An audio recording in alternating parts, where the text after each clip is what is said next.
A third world entity. That's how a federal judge Tuesday characterized the U.S. Attorney's Office during a habeas corpus hearing. I'm News 6's Mike Valenti, your Orange County community correspondent. And just as a primer, a habeas corpus hearing is when the government must show it has a legal right to detain someone.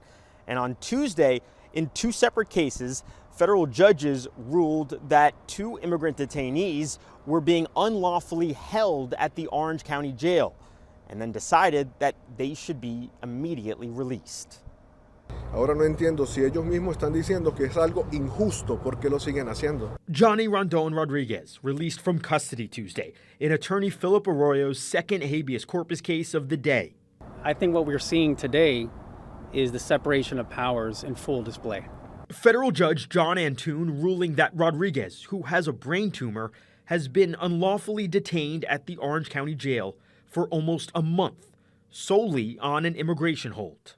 Hay guardias que se molestan hasta por pedir un medicamento. What we are seeing is massive detention and arrests, which are illegal, unconstitutional, and quite frankly, immoral.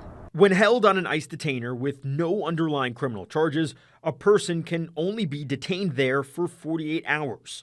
Arroyo says what's been happening lately is ICE agents pick up the detainee between 48 and 72 hours and rebook them hours later, which Judge Paul Byron described as a way to artificially reset the clock, calling it, quote, wildly inappropriate. Today, the Constitution prevailed. Judge Byron was the one who ordered Arroyo's other client released, and he criticized this rebooking practice, suggesting it violates a temporary restraining order and telling the assistant U.S. attorney that within 72 hours, he wants the specific name of the person responsible for the rebooking practice. In Johnny Rodriguez's case, before Judge Antoon, there was another moment worth mentioning when the assistant U.S. attorney on that case stood up at the outset of the hearing and told Judge Antoon that he was withdrawing a legal filing that had been filed by the government, saying that it was inaccurate. He told the judge, quote, I want to do the right thing. Also, as of today, we heard from the Orange County Jail, there are 134 inmates inside that jail with an ICE hold and no underlying local criminal charges.